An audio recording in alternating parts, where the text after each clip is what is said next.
joining us. And thank you everyone for joining us on this special webinar on the Dharma of Global Sustainability.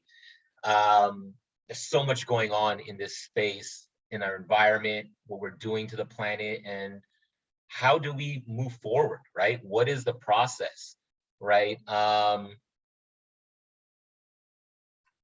Well, so let me just introduce Dr. Sailesh Rao, who's now been teaching a two-part course, the Dharma of Global Sustainability at Hindu University of America, but he's actually the founder and executive director of Climate Healers, which is a nonprofit dedicated towards healing the Earth's climate. He's a systems specialist with a PhD in electrical engineering from Stanford back in 1986.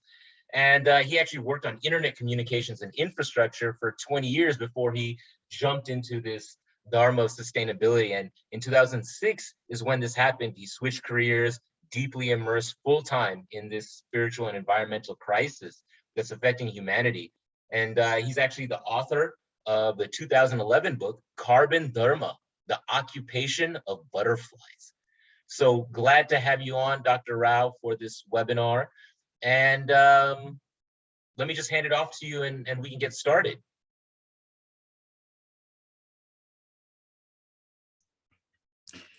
Thank you so much. Namaste, everyone. Namaste. It's been a pleasure, teaching at the HUA in the University of America. I've done it for 2 quarters. I did the Dharma of Global Sustainability in the winter quarter last year, and then in spring did the Yoga of Global Transformation. So to me, Dharma is about what is the right thing to do. So we talk about what choices we have and how to make the right choices. And that is Dharma. And yoga is how do you go about doing it? Okay, so this is why I split that up into a 2-part course. The Yoga of Global Transformation, I wrote a book called Carbon Yoga in 2015, and that's what that's based on. This course, the Dharma of Global Sustainability, is based on Carbon Dharma, the occupation of butterflies. And in fact, for every chapter of the book, I have 1 class. So we're going to go through this chapter by chapter. And for me, it's been a tremendous education. Just teaching the courses has also been a tremendous education. So you get so much more from the students than what you're giving to them, and I think it works both ways. So I have a short presentation I wanted to start with, and basically giving you some background on what this course is about and how I looked at the Dharma of Global Sustainability and how it relates to Hindu Dharma, and what I was taught growing up. When I was growing up in India, my parents used to teach me these things. My grandparents used to teach me these things. And I always thought, that has got nothing to do with science and real life. They're just teaching us something. And I started working on the environment in 2006, as Ankurji said. I was really shocked by what was happening in the environment when I saw Al Gore's presentation on TV. So Vice President Al Gore. And he was actually giving his presentation to a bunch of activists in San Francisco. And someone had videotaped it and put it on Link TV, and I watched it, and I happened to watch it. It wasn't by, I was just flipping through channels, and I happened to come across this. And I said, let me just stay here and watch what he's talking about. And I was so shocked. I was rooted to my seat. I couldn't move because I was so stunned by what he was saying. And I told my wife, if half of what he's saying is true, I feel like I'm completely wasting my life looking at something else, looking at trying to make the internet run 10 times faster than it already was. And so she said, if you think it's that important, why don't you study it?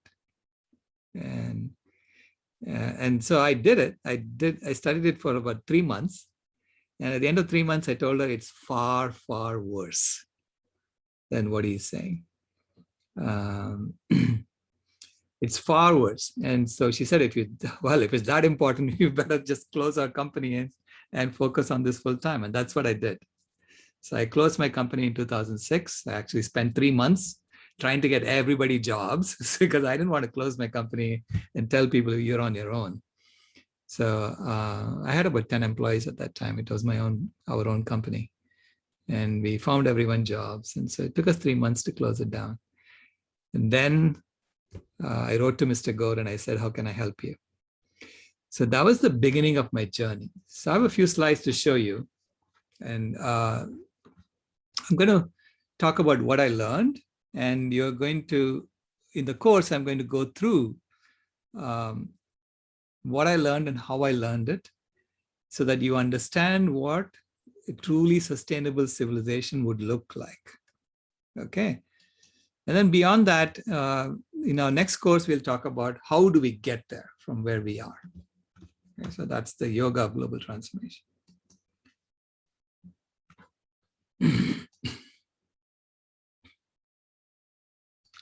So this is Dharma of Global Sustainability. And it requires actually systems analysis. So this is my background. I'm a systems engineer.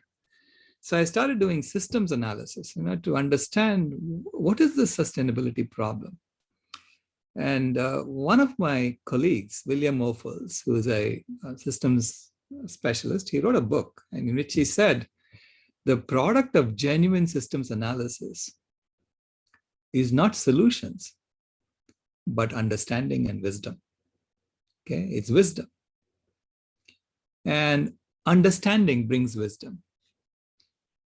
And this is something that I had heard from my ancestors, my parents and grandparents, that everything is fine, all is well, but everything is a mess.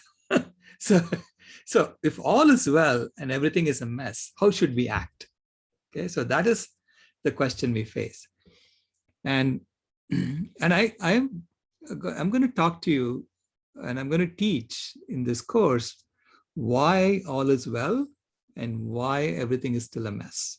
And what should we be doing, right? Where should we be and how do we get there is a different story, but at least we need to know the story that we need to tell about ourselves. And then we look at the games we are playing, because it's through stories and games that human beings coordinate actions among ourselves. And I'm showing you here a picture of my granddaughter.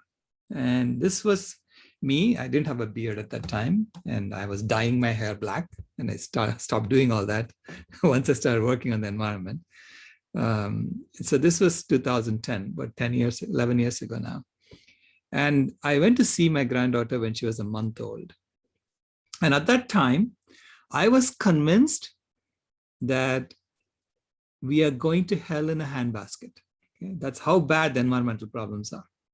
That there is nothing I can do. That very, very soon, I didn't know exactly when, but very, very soon, the planet is going to be completely destroyed along with us. That was my conclusion. And that we are the only species that doesn't belong on Earth. Okay? That all other species just live and the planet thrives.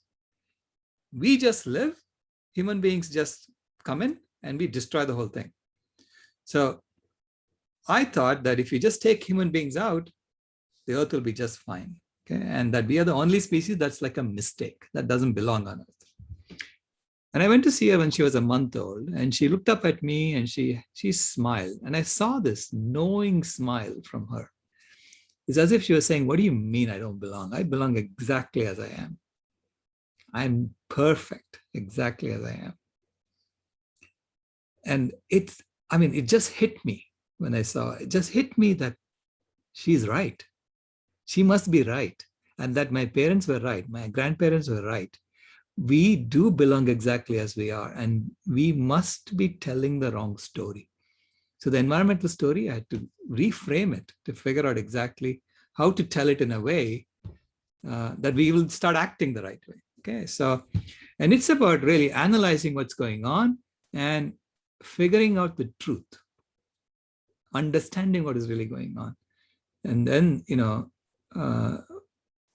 and then I think, Anthony de Mello, who's a Jesuit priest, actually said, the world does not need to be changed.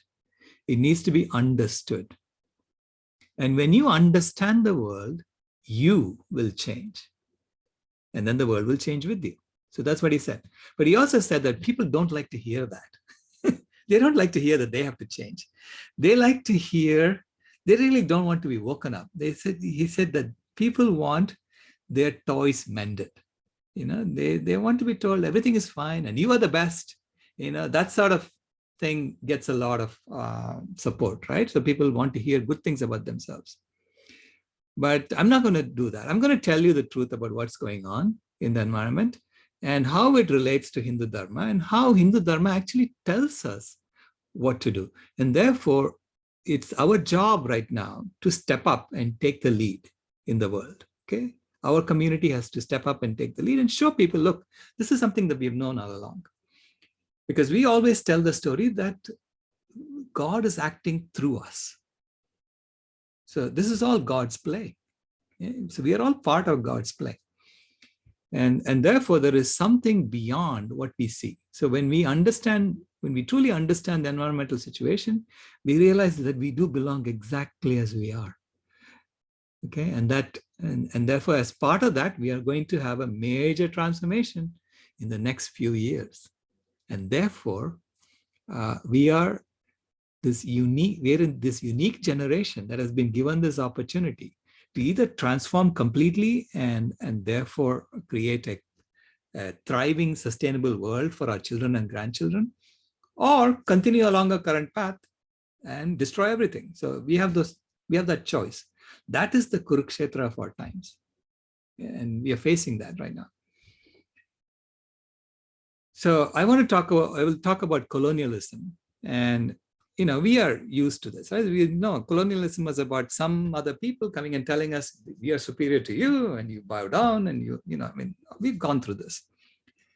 And so this is direct colonialism, where someone comes and rules another group of people and then extracts resources from them, steals from them and enriches themselves. Okay? And in India, we are used to this. But then in the 40s and 50s and 60s, it seemed like the European powers had a sudden attack of conscience and they gave everybody independence.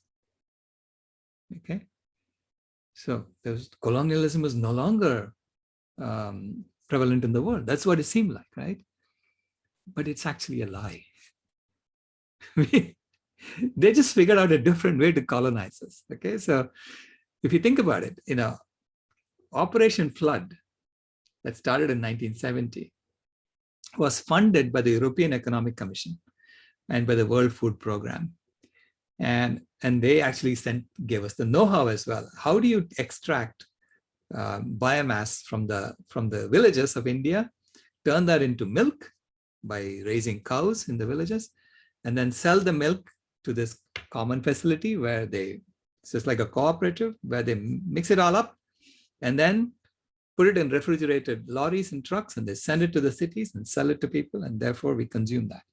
And in this way, we were extracting biomass from India, from the forests of India, and turning that into cash.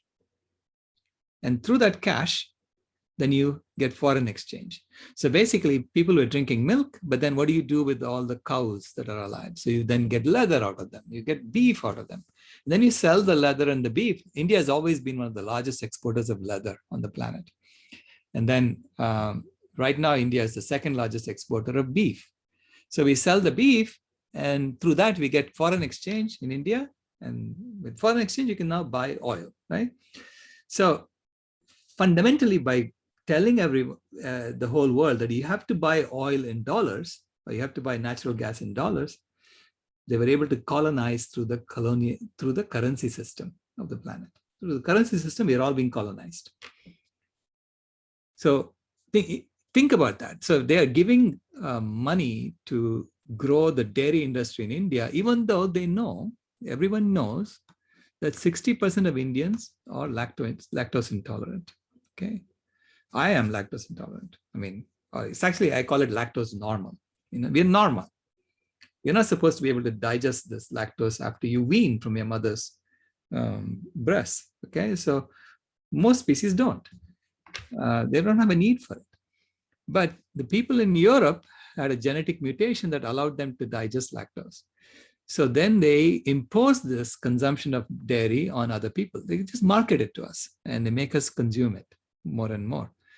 And through that, they colonize the world. Okay, so this is the lactose normalcy of the world. And you'll see that the global south is fundamentally lactose normal, and the Europeans are lactose abnormal. So this is what I call indirect colonialism that happened. And now in India, of course, there's more and more consumption of animal products because, and this is the pattern that they impose or they market to people. The more money you have, the more meat you have to eat, more dairy you have to consume. And when you do that, then you extract more and more from the planet and convert the biomass of the planet into cash and funnel the cash to a few people at the top. Okay, that's the game we are playing. So colonialism and carnism, which is the idea of eating animals and animal foods and turning animal bodies into objects that can be monetized. It is the foundation of colonialism. So colonialism is now happening through carnism. And this is why the Fertile Crescent, which used to be, Egypt, Sumeria, Babylon, they were all part of the Fertile Crescent, right? Right now it's the desert. The Fertile Crescent has been turned into the desert that goes all the way from the western edge of Africa to India as the Thar Desert and goes into China as the Gobi Desert. And so it's been done by raising animals, converting the biomass into cash and funneling it to a few people. So colonialism has been going on for 10,000 years, by the way. It's not something that was started by the Europeans. It's just the Europeans now have acquired the military technology to dominate the whole world. So they became the head of the colonial empire of the world. From street stalls to fine dining to home food, vegetarianism has traditionally dominated Indian kitchens. Many, like the merchant family, refuse to bring meat into their homes. It was predominantly a vegetarian home. There was a time when even eggs were not allowed. All of that is changing with the changing India, the politics, the culture. Indians are earning more, traveling more, and acquiring a taste for new foods. So I eat chicken, I eat seafood, I've eaten rabbit before. Top of the list in India, chicken. In fact, India is now one of the top chicken consumers in the world. So actor Perizad Zorabian put her film career on hold to focus on her family's premium chicken business instead. Business is boom. We're growing larger and larger, as the day comes. She says there are many reasons Indians are turning into non-vegetarians. I think it's the whole health wave and the health conscious wave that's hit the new generation. 100 grams of chicken gives you much more protein than a cup of cooked lentils. Plus, India's middle class is growing and the average Indian spending power has increased. When that happens, people typically buy more non-vegetarian items. And because there are so many players in the market now the market prices, haven't really shot the roof. So chicken is really, really affordable. Indians are consuming a lot more chicken than ever before, but not necessarily at home. Many of them are closet non-vegetarians. That means they eat meat only outside the home, just like Nickel Merchant. Bringing it home would upset his father, who said this when he found out Nickel had tasted chicken. We really need to, indulge in something and turn into a carnivore. So I'm like, no, it's, it's part of my life. And has become part of many Indians' lives, especially the youth who frequent fast food chains. Many refuse to talk about eating burgers and nuggets on camera because their families don't know their secret. There are still cultural taboos on partaking. In India, everything isn't what you think it might be. Sometimes. Malika Kapoor, CNN, Mumbai.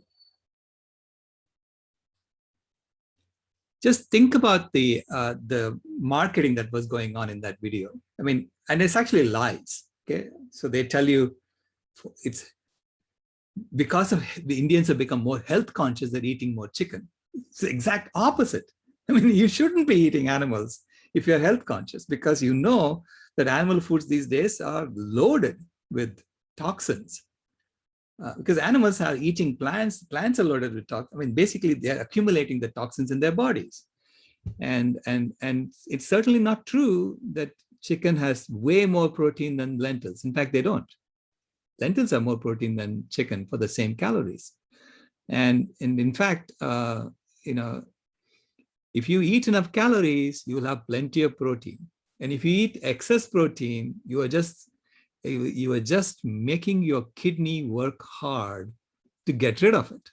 Okay, so it's useless for your body. So, but anyway, so those things are not told to you. So we are being marketed, and we are being marketed to eat more and more McDonald's, more and more Western foods. That is colonialism. Okay, it's not like Indians are coming over here and convincing everybody to eat idli sambar, right? That's the other way around. If we did that, then I think the planet will be great. Because for the fundamental food in India, dal chawal, roti sabji, and idli sambar, I mean, you name it, they're all fundamentally vegan. Okay, they're fundamentally plant-based. Why? Because India is a tropical country, and in a temperate region where there's plenty of food growing. You don't have to go catch an animal. Whereas Europeans had to go catch an animal because they were living in cold climates. So this is why there was more and more consumption of animal foods in European countries. And the colonization is happening from Europe into India and to the global south. And where they're convincing the global south to eat more like them, and therefore convert their biomass into cash and send it to a few people at the top. Now, what has happened as a result of that is that the wild animals are dying at an exponentially growing pace. So between 1970 and 2010, 52% of wild vertebrates died out. And this is a statistic based on 3,500 species.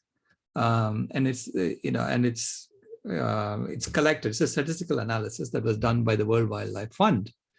And they said that between 1970 and 2010, 52% died out. And at that point, and this report came out in 2014, and at that point, I did an analysis and said, okay, if the rate at which you are killing wild animals is proportional to the size of the economy, then how many more years can we do this before we wipe them all off the face of the earth? And the answer I came up with was 2026, just by extrapolating from 2010 onwards. We had 16 years to go, okay, to wipe them all out. And I was shocked. I said, if this is true, then why isn't everybody talking about this? Then I thought maybe, I'm doing a simple-minded calculation based on economic growth. Maybe I'm wrong. And so I thought I would wait. Because I started then studying the models that they use in the biology literature, and they were using some predator-prey models, and I was looking at that. I thought maybe that's not correct. So anyway, then I waited for the next report to come out in 2016, and it said that between 1970 and 2012, we wiped out 58% of wild vertebrates. So we lost another 6% in 2 years, which is 3% per year, at which rate, even just a linear extrapolation will take you to 100% by 2026. Okay, so I knew at that point that my calculations were correct. And it's been confirmed. In 2020, LPR 2020 said that between 1970 and 2016, we wiped out 68%. And look, we are now in 2021, so it's another 5 years since then. So I think it's more than 80% now, okay? So we don't have much time. If we don't get to a sustainable civilization by 2026, we can all collectively bend down and kiss Mother Earth goodbye. That's how serious this is, okay? Because we're going away, bye-bye. So we are at this juncture where we have to make a choice. Which way are we going to go? This is, to me, Kurukshetra.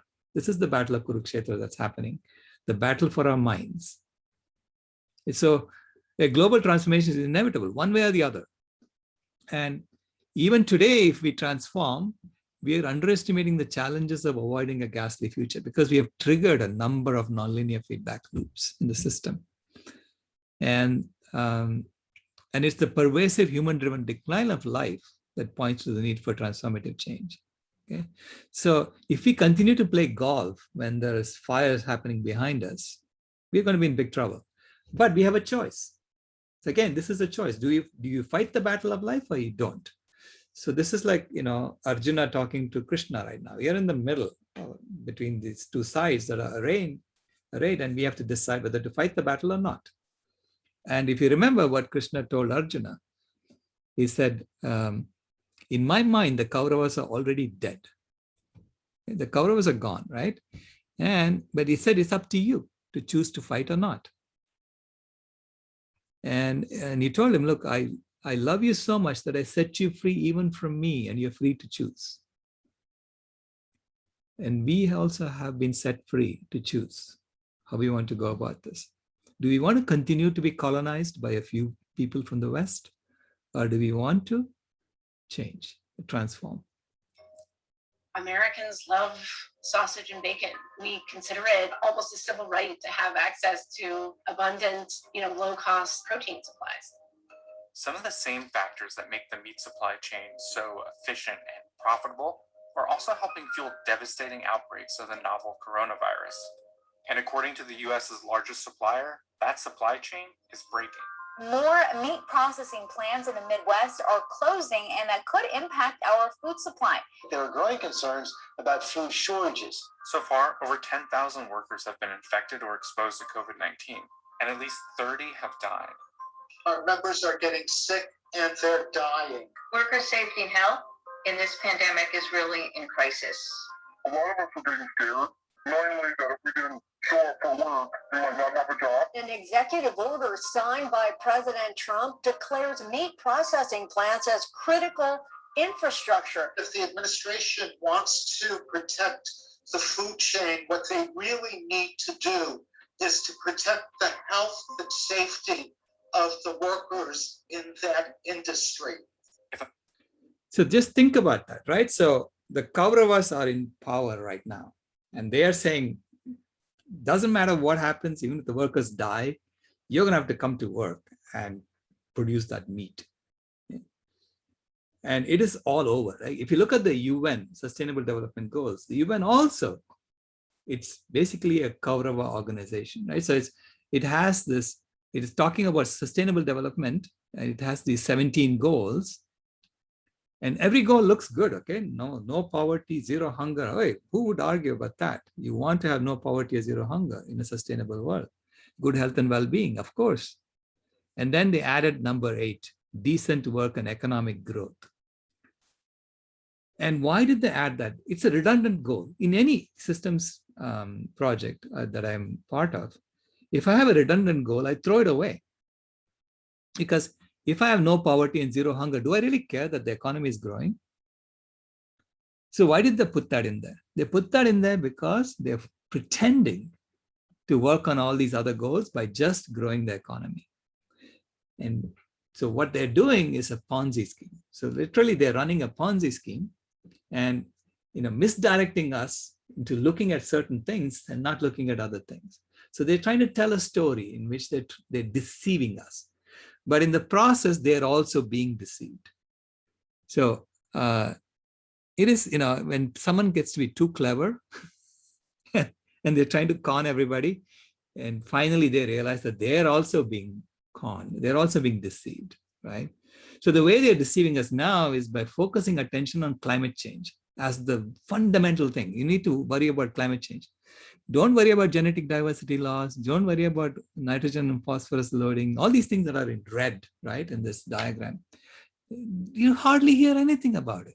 And as I pointed out to you, genetic diversity, basically we're killing all wild animals by 2026. That is number one. You need to be focusing on that. And in fact, this curve, this segment has to be stuck out like 100 times the diameter of the circle. They couldn't do it. So they just showed you, this faded region to show that it actually extends beyond what they're saying there. And these black dots also extend beyond that, so, and yet they focus on climate change because they're telling us, don't worry about the system. Okay? It's not the system that's the problem. The problem is that we are using fossil fuels for energy. If we just used solar energy and wind energy, we can continue with the system. We can continue with that model, which is absolutely not true. So that's what I'm going to be talking about. And I'm going to be showing you that there is a metamorphosis analogy about what is going on right now. So we have been in the caterpillar phase. We are still in the caterpillar phase now, but now after COVID-19, we have been put into the chrysalis phase of the caterpillar. Because nature, every species belongs exactly as they are. Okay? And we just have to understand what our role is in any given phase. So we are in the chrysalis phase. So our job should be to build the butterfly, every aspect of the butterfly. And that requires, looking at every aspect of our culture and our civilization and shifting it from normalized violence to normal non-violence. So it's like going from Homo sapiens sapiens. We call ourselves Homo sapiens sapiens, the wise hominid, which is such a narcissistic term to call yourself. Going around saying you're wise, and that too twice, when we are doing such stupid things on the planet, right?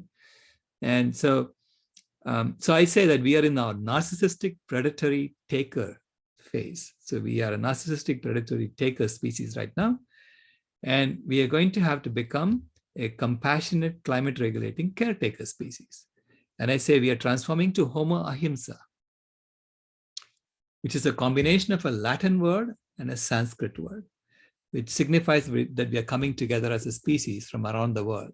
Because we were one family in Africa, and we have now spread out throughout the world, and we are going to become one family again. So Vasudhaiva Kutumbakam is real. It's going to be real. Otherwise, we are going to be dead. So that's the choice we face now. And rather than playing competitive finite games, which is what we do today, we'll have to start playing collaborative infinite games. So think about all the games we play, like cricket. Cricket, there's one winner and everyone else is a loser.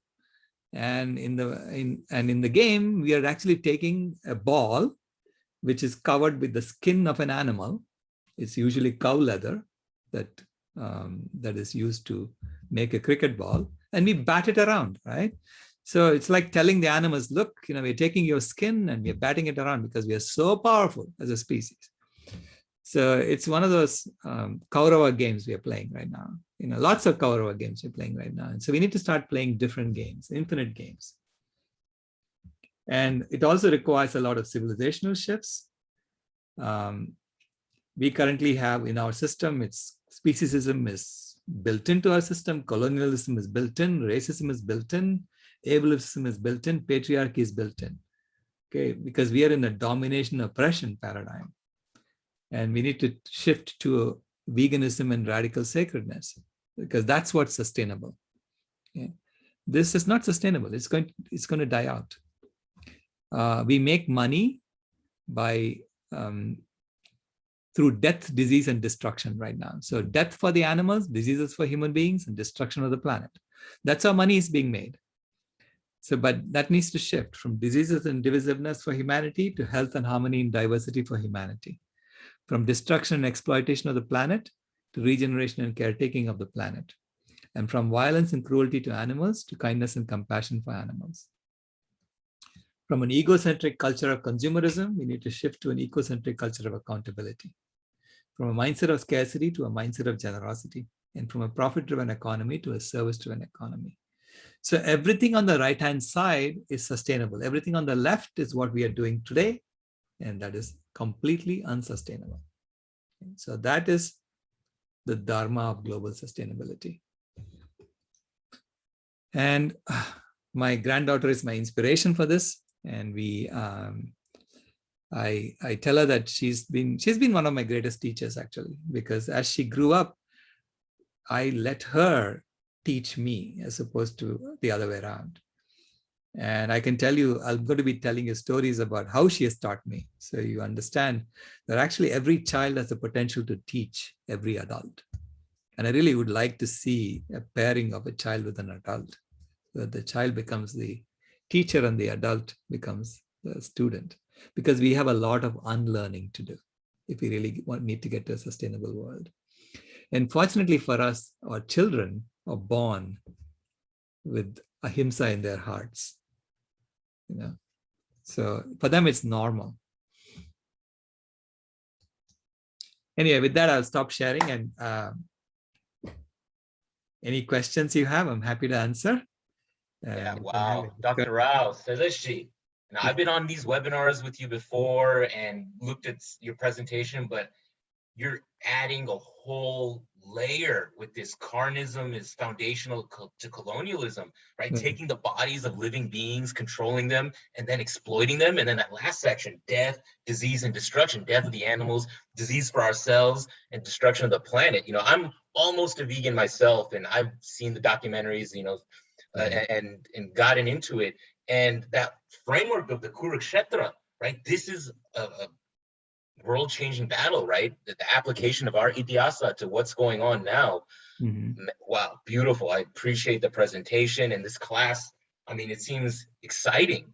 It seems important, and it's heavy, right? The way that you laid it out. I'm sure some of our guests, our participants are just thinking about their own actions and exactly how you laid it out.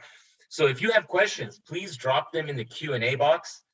Or in the chat. Why not submit this video presentation to LinkedIn? Shriji, we do these weekly webinars with our impressive faculty or guests, and we have courses that tie this in, because we're not going to solve this problem in this one session, right? Just getting people to watch one video is not enough. We have to change our entire system. So Shriji, we'll share this, and LinkedIn is one of those platforms we need to get onto. Thank you for reminding us. But this webinar will be made available, the recording, to everyone who registered.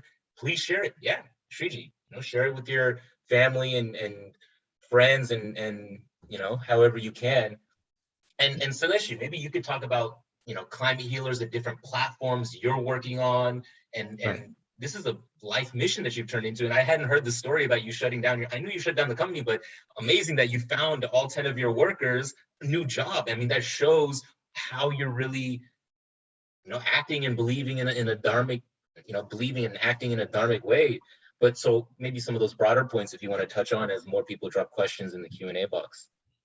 Yeah, I mean, you know, to me, it's been inculcated from my childhood onwards by my ancestors, my parents and my grandparents. So I start with, you know, so much, I owe so much to them for the foundations. And it was unthinkable that I could shut down a company and not find my people jobs.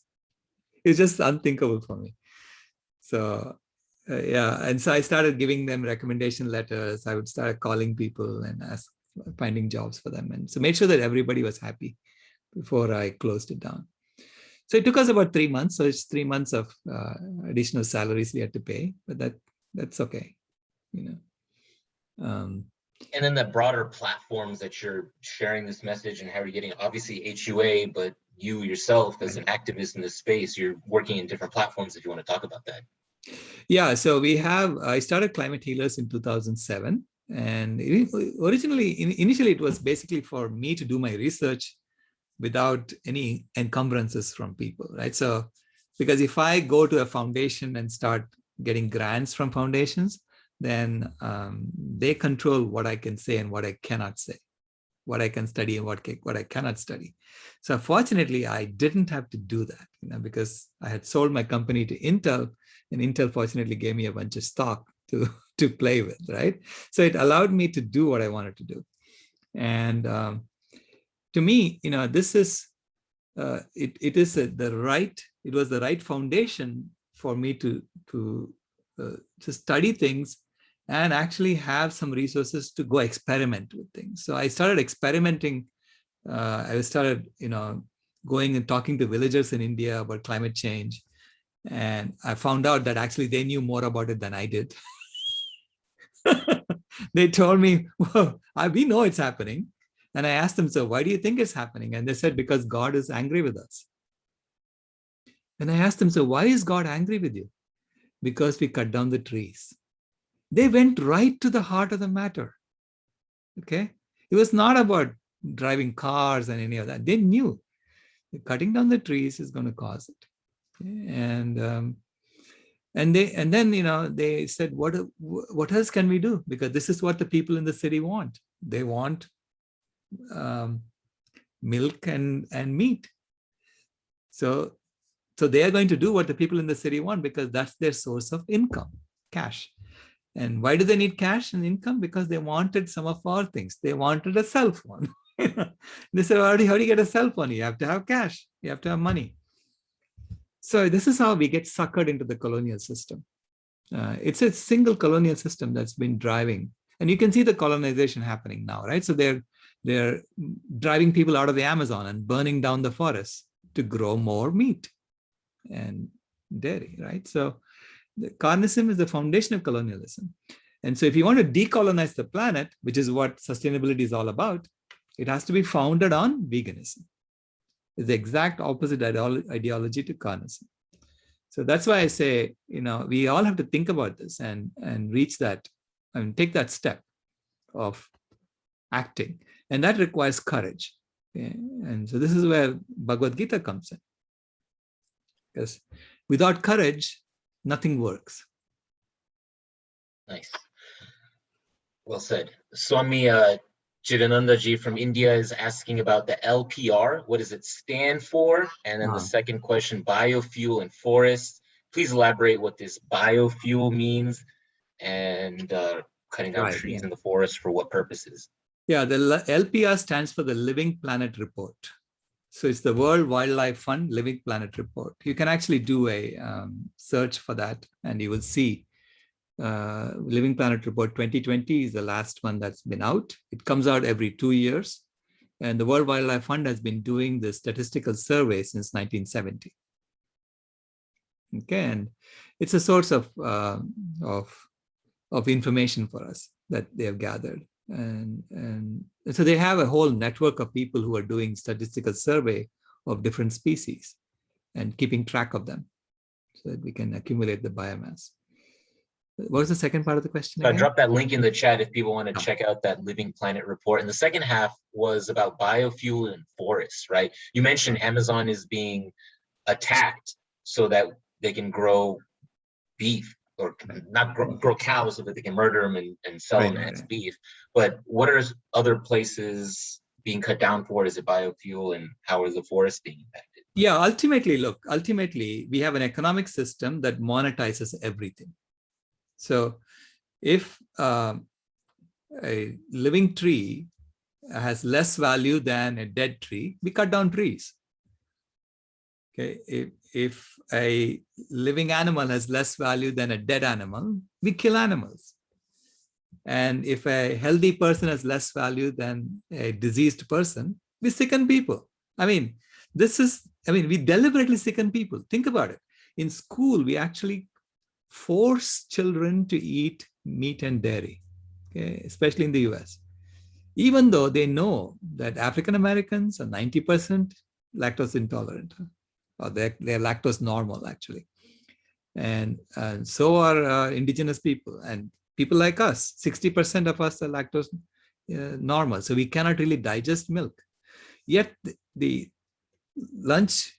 lunch, they go around and make sure that every milk carton is empty, that every child has drunk the milk. Okay. Why do they do that? Why do they do that? Because they want to indoctrinate us into this system, the colonial system. Okay. So to me, this is all about what makes money and how to manage the diseases, how to create diseases, and how to manage it so that you make the most money out of the person before they kill him, before they die, right? So we are all being factory farmed. When you think about it, we are all being factory farmed, not just the animals. Humans are also being factory farmed, okay? Because that's the system we have. And it's a system that we bought into. And when we think it's normal to see 3,000 ads a day, we are bought into it, okay? Right? So anyway, but it's up to us to wake up, and to open our eyes and to say that there is another way. We can design another way of living. I realized that this is a systems issue, and as a systems engineer, I'm sort of trained to actually figure out a different way of organizing things. It's like, think of it as spaceship Earth, and you're figuring out how to get spaceship Earth to go nicely, okay, to thrive. So if you want to know how to get a spaceship to Mars that thrives, that allows people to live as they go to Mars, you need to ask an engineer. You don't go and ask a lawyer to do it, or a politician to design a spaceship to Mars. Why are we letting politicians and lawyers run the system on Earth? At least they should be listening to engineers, and making decisions based on what engineers are telling them. Another important paradigm shift that needs to happen. Swamiji, thank you for your question. Let me drop in the chat details of the course, the Dharma of Global Sustainability. There's a link, please click it. We're gonna offer a discount of $100 for the next 2 days. I think it's set up already. And like Sailesh has said, Dr. Rao has said, this is a journey that you can get on and be a part of and learn and figure out and research. And it's a 2-part course, right? Or two semester program. So this first one, starting October 6th, on Wednesdays, weekly at 9 p.m. Eastern time. There's some details, please click through and sign up if you're interested. And HUA, we have a whole learning management system week by week with the Zoom link. It's interactive. Sailesh will give the readings and videos and a little bit of homework, not too much. Again, I don't know if you want to speak to the layout of the course a little bit and what you're expecting folks to do. Maybe this would be a good time to take it. We have a few more questions coming in, and I think we'll be able to get to all of these. It's only 2:50, so Sailesh, maybe you want to talk a little bit about the course and the layout and expectations. No prerequisites. You can jump straight into this. We do encourage people to take orientation to Hindu studies. It's kind of our flagship course where we lay out what's going on, but this is a continuing education course that has no prerequisites, and you can jump in and get weekly interactions with Dr. Rao on this important subject. So I'm going to go through, so we have some documentaries that we would like you to see. And so we have some, a quiz that based on these documentaries that you take after you watch them. And then I have classes, as you said, every Wednesday at 9 o'clock, where I go through one chapter at a time of the book. And the book is available. I give it to you for free. So the PDF is available that you can download, and or you can even buy it from Amazon if you really want to have a book that you want to open up and read. Okay, but it's not necessary, but the PDF will be available to you when you take the course. And the idea is for us to walk on this journey together, to understand this critical time in human history that we are all alive in, and how we are here at this time to contribute to this transformation, to take the right side in the battle of Kurukshetra. Okay, this is the battle of Kurukshetra. It's happening right now. Okay? I mean, everything that we have learned, everything that we have been taught is now coming to use, so to speak. Okay, and so that's what we'll be doing. So it is, the name of the book is Carbon Dharma, The Occupation of Butterflies. It's available on Amazon. And it is also available on our website. So that the entire text is on my website, carbondharma.org. Because I am not trying to make money off of this book or anything like that. I just want to give it away. In fact, everything that I do, I say is open source. So all my research is open source, and I give it away.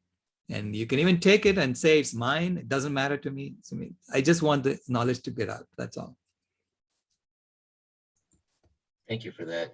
So people are dropping some questions in the chat. Please put questions in the Q&A box. It's easier to keep track of. We'll try and go through the chat as well. Lean asks, and this was surprising when you said India is the second largest exporter of beef in the world now. That kind of made me sad a little bit. And Lean is asking, does India kill animals, cows in particular, to sell to the world? I mean, the answer is yes, but maybe elaborate on that, please. I was surprised. Like, leather kind of made sense, but now we're exporting beef to the rest. That's like, and then maybe also paralleling and dovetailing into, the sacredness of the cow, right? The guy, and the ghee, and how that's connected to our, it's in the Ayurveda. It's Ayurvedic in some ways. How is this connection happening, and how do you square these kinds of things from our heritage and history versus the factory farming that's going on? Kind of complicated, but go ahead. Yeah. So India is the second largest exporter of beef. India is killing a lot more animals than India did 10 years ago even. So if you look at the slaughter rate of animals, slaughter rate of cows, it's been going up if you look at the curve. it's been going up. And because it's a source of foreign exchange for India, is one of the major sources of foreign exchange. I think India gets about $100 billion from this industry. Now, the sacredness of the cow, to me, it was always about the sacredness of all life. Okay, the cow is just a symbol, and the cow is our mother. So basically, what do you do to your mother?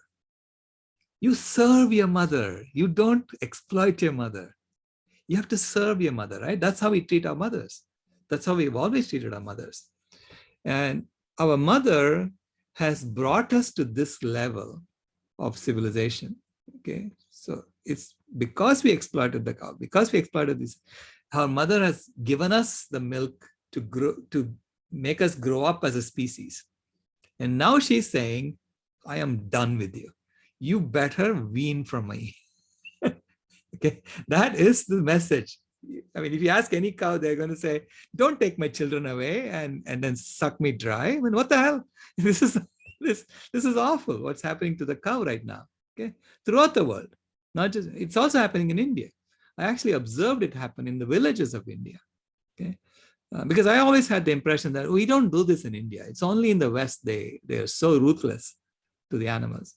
But I went to the villages of India and I saw, oh my God, the calf is getting next to nothing.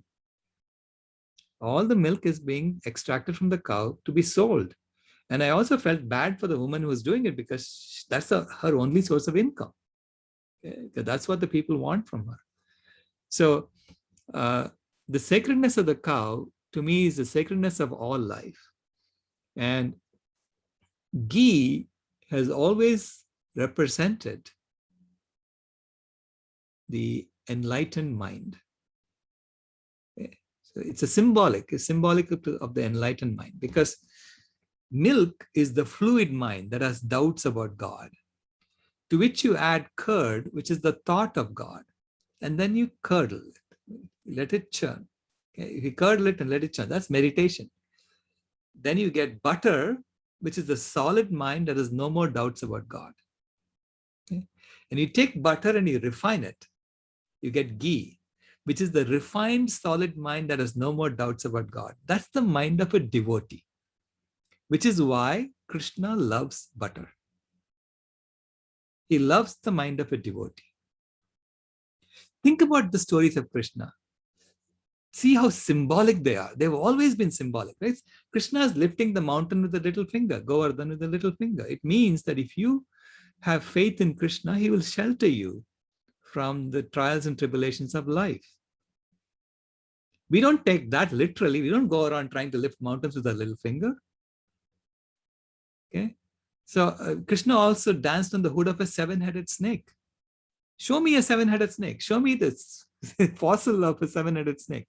There isn't one. The seven-headed snake, and you can see Krishna is always playing the flute when he's dancing on the hood of a seven-headed snake. Why? Because he has overcome the seven chakras. He's opened them. And now he can play the flute, because the flute has 7 holes.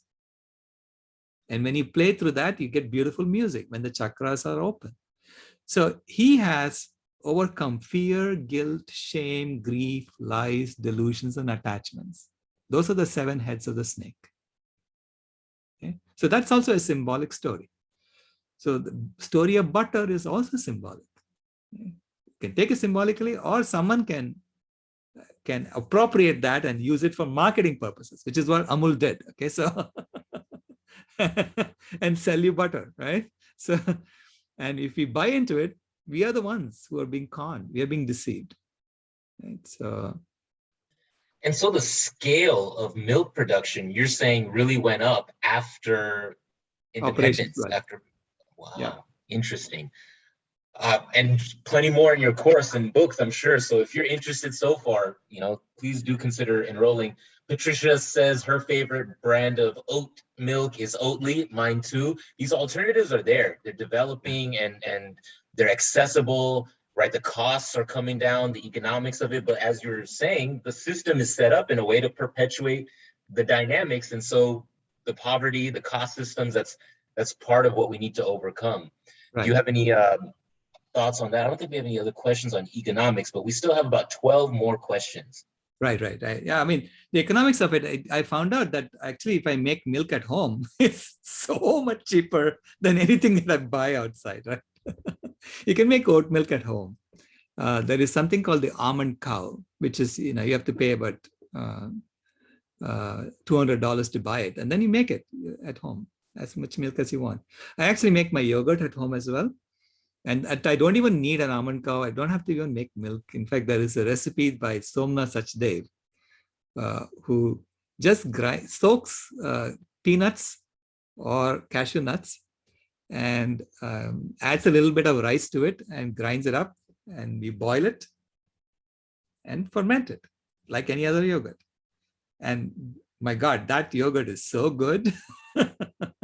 You get really thick, great yogurt, cashew yogurt and peanut yogurt you can make.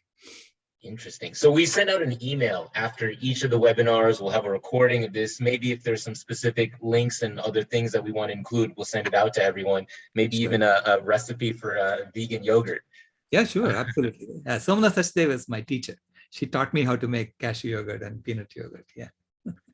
Yes, Sumanji's thanking you for the presentation along with Shriji, and the idea of where else is this presentation going to go? How do we make it go viral? And so humanity at least has some conscious ones awaken. And then how can we help in this mission? Oh, thank you so much for that question. Yeah, I mean, my presentations have been evolving over time. And so we are trying to get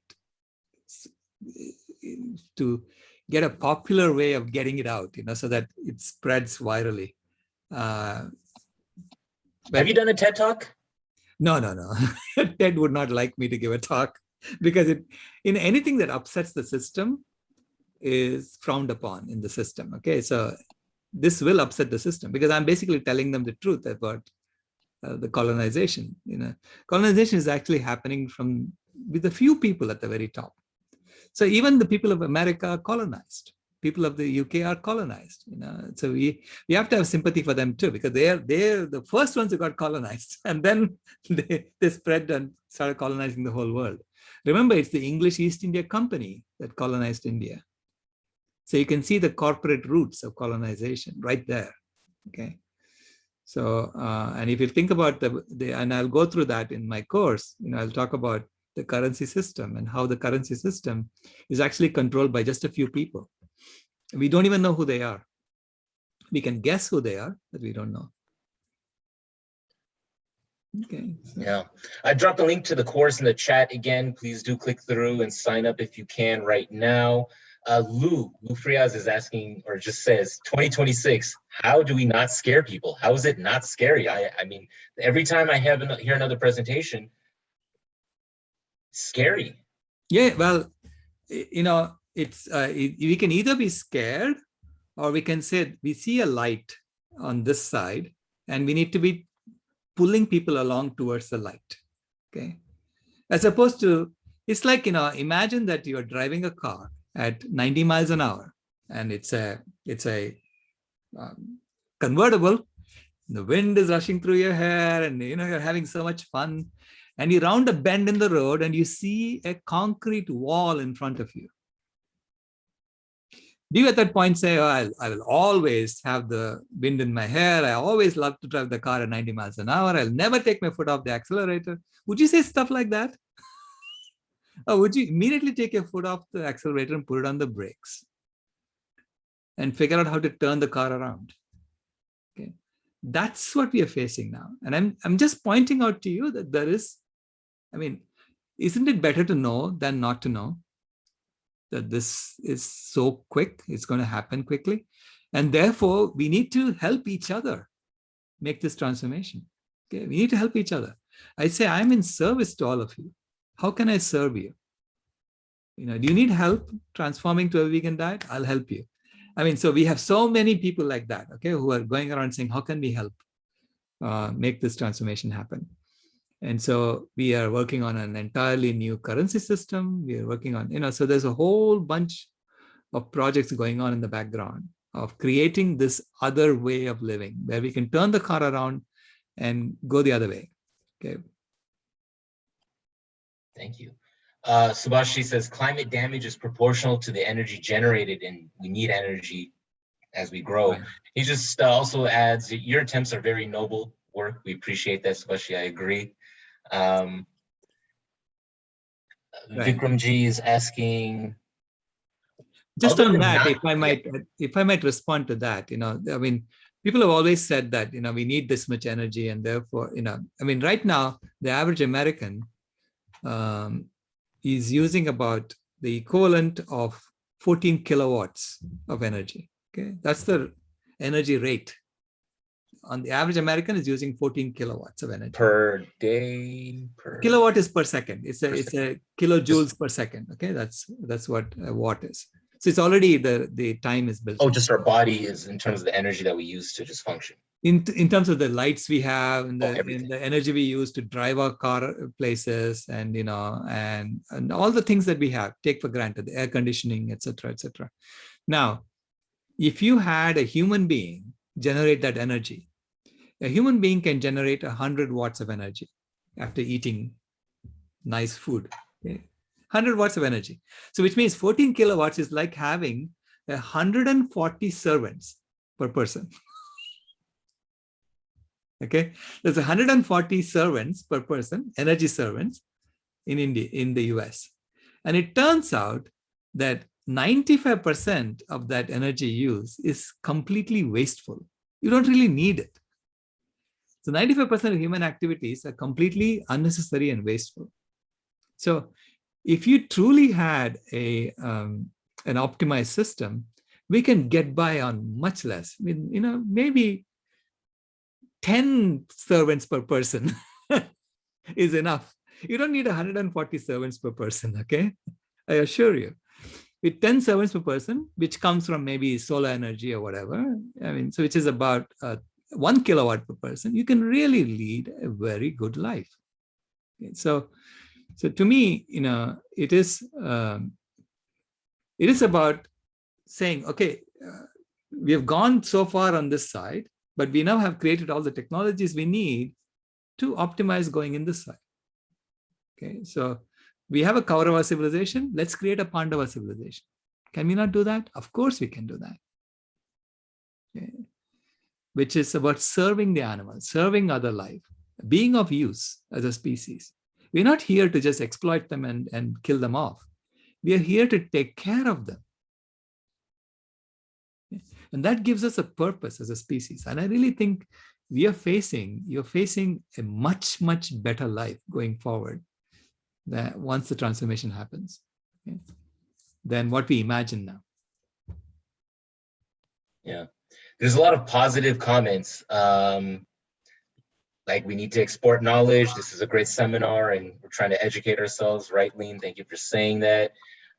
Somebody else, who is it? Seshaji says, we appreciate your encouragement of sharing knowledge freely without copyrights or intellectual property, this and that, but encourages you to make sure that you get mentioned and citations and recognition for your knowledge contributions. Otherwise, it's like what the West has done with the Vedic culture and civilization. Yeah. Take it, misappropriate, take credit for it. Yeah, to me, there is no need for credit whatsoever. Knowledge is knowledge. It's actually a gift from the divine, and it's returned back to the divine. It's essentially, whatever I learned it through standing on the shoulders of others. Okay, so I stood on the shoulders of others. In fact, I'm standing on the shoulders of my granddaughter. She taught me a whole bunch of stuff. So I have to acknowledge all those people too, right? So to me, I'm skilled at putting together things and coming up with patterns, which is what I'm trained to do as a systems engineer. And I'm saying, here's my gift. Take it and do what you want with it. Patricia has an interesting comment. It's a little bit long, but I'll read it. Thank you so much, Dr. Sailesh Rao. I really appreciate everything you said in this session. I'm a vegan Buddhist, and I really believe in living a dharmic life. Working as a screenwriter and an actor, and also running a sustainable travel blog for 10 years. I think there's a lot too much violence on TV and the media, video games, etc. And she's working on telling empathic stories that promote unity and peace. but I've also been told that these stories are less dramatic or even boring. Right. We're so right. numb, right? Because of the media violence, and that's what's interesting. So what is any advice on, say, drastic steps to tell stories differently? How do we tell these stories? And Right. any Yeah. advice from Patricia? Well, think about the Mahabharata, right? It's a story that eventually has the right morals. People do get the right morals out of it, even though it's a story of violence and battles and so on and so forth. So we are actually figuring out a new story that we can tell now that will help people understand why they need to transform to a vegan world as quickly as possible. So, and simultaneously make it interesting. So, because it can't be just a story of feel good and do good and stuff like that, because it's not interesting for people. So you need to have the tensions and things built into the stories. Yeah, that could be a great project we can do together during the course if people want to participate in that. We have a project like that right now at Climate Healers. It's called the greatest novel in human history. That's what we are trying to write. And jointly, right? And it has alien characters and things like that. So, yeah, the premise of the story is that aliens have come to Earth and they are trying to marinate us in toxins so that they can eat us. Right, whatever creative ways, and I'm glad to hear that you're doing these things and can even use the course to encourage some of these different mediums. Like people are saying, how do we get it out there? Right. Well, the course is potentially a vehicle for that, and obviously Dr. Rao is supportive of it. So it could be a very nice course-long endeavor, quarter-long, 10 weeks where you're developing it. So that could be really nice.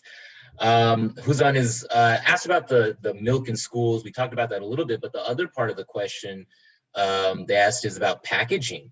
That's so true, right? The packaging aspect of everything is so amazing, and the plastic gyre in the Pacific Ocean, twice the size of Texas, and now we have to come up with technologies to scoop up plastic and not kill the fish in the process. But just on the broader concept of packaging and that to tapping into that servant model, I don't like the framing exactly, but the amount of energy that we're using in all these different things, it's every aspect of our lives, every decision we make, from the packaging of whatever food we're eating to the energy that we're using to go from A to B. But on packaging specifically, what are some of your thoughts? Yeah, it's the entire model needs to change. So right now the model is all about, I have to get a loan from a bank, and then I have to return the loan, and therefore I'm going to persuade people to buy stuff they don't really need. I mean, they can make all this at home, right? But they convince you, hey, if you buy my almond milk, it's better than if you make your own, right? That sort of stuff.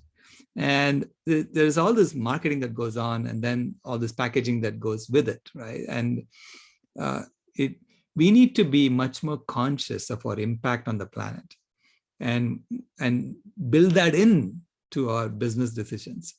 Okay, it has to be part and parcel of our business decisions.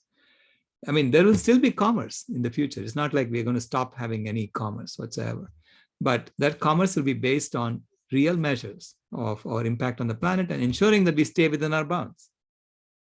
And can we not do that? Of course we can do that. It's simple engineering. It's not that complicated to figure out your impact and making sure that we stay within bounds. But it can only work in an open source economy. It cannot work in an economy where one group of people say, it's my secret, I'm not going to tell you what we are doing. Then we don't know what you're polluting it with, right? We don't know what your processes involve. And so this is why I think it is a complete shift in the model. It's going from the caterpillar to the butterfly. It's a complete shift in the model. And so we need to explore this over a 12-week period. And then we will be in a position to say, okay, how can I contribute the best to make this happen? And it's a journey. It's a journey that both of us are going to take together. Yeah. So we hope you will enroll in the course, but at least from this webinar, we hope we, open some eyes, as some folks have said, get you to think about your own decisions, and again, realize that so many of us are working in different ways for the future of the planet, for ourselves, for the dharmic purposes. And plug in where you can, do what you can. But this course, as Dr. Rao just kind of laid out, is that journey that you can join and be a part of. And Shriji has one other question. We have a few more. But what other societies are kind of working in this? What's the mentality? Shriji brings up the Amish society specifically, but other groups of people and ideologies. How is that kind of ecosystem playing out? And what is and obviously I think as a Hindu, you know, I think our role is so crucial and important and transformational and in context of these other communities that may or may not be doing this stuff. What have you experienced? Well, the other communities, there are communities that say, you know, don't take technology, don't use technology at all, or it depends on what kind of story we tell, right? So the thing about Hindu culture is that we tell the story that it's all God's plan. It's all part of Leela, right? This is all Krishna Leela. When you look at it that way, you discover how do you aid life? How do you make sure that life thrives? So how do you ensure that beauty emerges from what we do as opposed to ugliness? And so that gives us, I mean, we are telling this, we are actually starting from the same facts, but we are telling a story of belonging, of transformation as part of nature, as part of God's work. Okay, so to me, it is an accepting way of looking at things. So when I found out about 2026, okay, at first I thought, oh my God, this is just, I'm going to be 66. It's only 5 years from now. You know, how am I going to do this? I mean, how? And I thought, who am I to do this at first? Okay, my first thought was, who am I to do this? And then I happened to read a story to my granddaughter in bed. And at the end of the story, she asked me, so Grandpa, who are the first human beings? And to me, you know, I have promised her that I'll never, ever lie to her. So these are the 3 things I told her when she was about 3 years old. She's the most amazing thing that ever happened to me. Number 1. Number 2, that I'll always love her no matter what. And number 3, that I'll never, ever lie to her. So these are the 3 promises I made to her, okay, when she was 3 years old. And she remembers that. She actually used it. She used it to disillusion herself of Santa Claus, Easter Bunny, all this nonsense went out the window, you know, very quickly for her. So then when she was 5, she asked me this question, who were the first human beings? And I tried to explain to her about evolution. So I said, okay, imagine that you're standing on the street and you're holding your mother by your hand. You ask your mother to bring her mother to stand by her side, and so on. So you create a long line of mothers on this side of the street. And on the other side of the street, you ask a chimpanzee to do the same thing with her mother and her grandmother, and so on. By the time these 2 lines go from Phoenix to Tucson, they would merge, because both lines are going to say, hey, that's my mother too. Immediately, she just sat up in bed and she said, what? Are you telling me that animals are my family? So to her, Vasudhaiva Kutumbakam became visceral. I mean, she was feeling it in her bones, you know. And I said, well, now that you put it that way, they are your family. And she said, then why are people eating my family? Grandpa, make them stop. And she started bawling. She started naming names of people she knows who are eating her family. And she was telling me, make them stop, make them stop. And this was at night, and my job was to put her to bed. And here this child who had school the next day was bawling away. So I was trying to console her. And I also realized that I created a world full of monsters for my granddaughter by just telling her this reality. And so I was trying to console her, and I said, Kimaya, this is what I do. In fact, it's my job to make them stop. And she stopped crying. She looked at me wide-eyed. She said, this is your job? This is your job? You know you haven't done your job? And she said, when will you do your job? And she was like insisting, when will you do your job? And I said, I better do it by 2026. Otherwise, we are all in big trouble. And she said, will you promise me that? I said, okay, I'll promise you that. She said, will you give me a pinky promise? And I had no idea what it meant. I said, okay, I'll give you a pinky promise. She said, hold out your pinky. And I did. And she locked her pinky into mine. And she said, you can never, ever break a pinky promise. And then she put her head on my shoulders and went to sleep. And I couldn't sleep because I realized I'd made a very serious promise to a young girl. And then I finally dozed off. And I woke up in the morning realizing that as a systems engineer, I'm actually uniquely positioned to figure out how to do this. Okay? So I'd better take on that responsibility. So to me, she's my Krishna, who is telling me to fight the battle of life. And I finally accepted that I would fight the battle of life. So I've taken on that. And each one of us, if we let our children and our grandchildren be our Krishna, I bet you that they will do that to us too. Sailesh, thank you for picking up this struggle and putting yourself into it and making these promises and working so diligently and joining us at HUA, teaching this course to get it out there. Let me drop the course in the chat again. We don't have any more questions. We've gone through just about everything. Amazing webinar. I think I'm going to enroll in your course this quarter. I have I took Dr. Vedam's class these last 2 quarters, reconstructing Hindu history and the missions.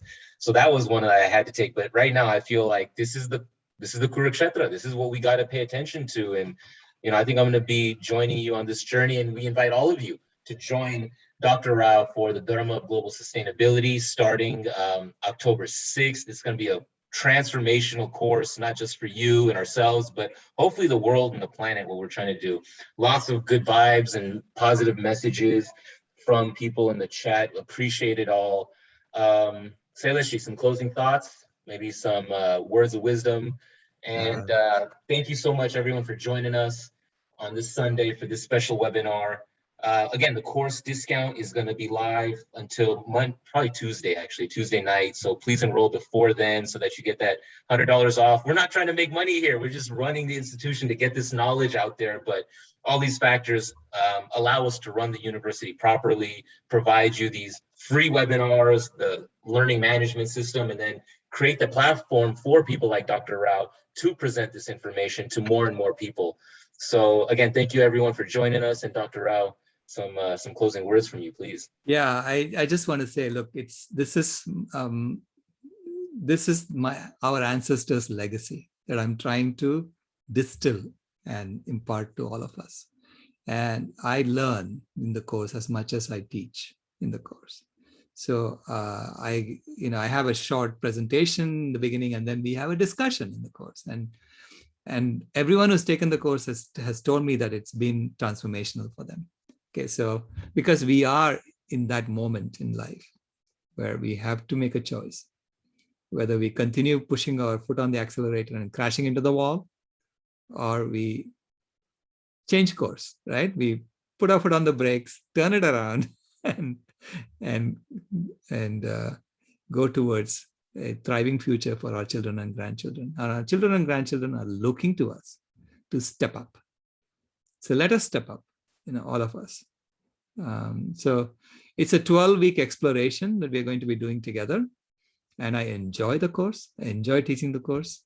And I tell stories about my granddaughter, and there are so many stories from her life that has impacted me. I'll tell you, because it's when you raise a child vegan, it is just incredible what they see. They see through our hypocrisies right away. Okay. So through her eyes, I was able to see everything in my life in a fresh way. So that's what I'm going to share with you. Beautiful. Dhanyawad. Thank you. My pleasure. Thank you. All right, everyone, enjoy the rest of your Sunday. I know this was a heavy webinar, but it's necessary. Thank you again for joining us. Thank you, Dr. Rao, for your work and stepping up. Namaste. Dhanyawad.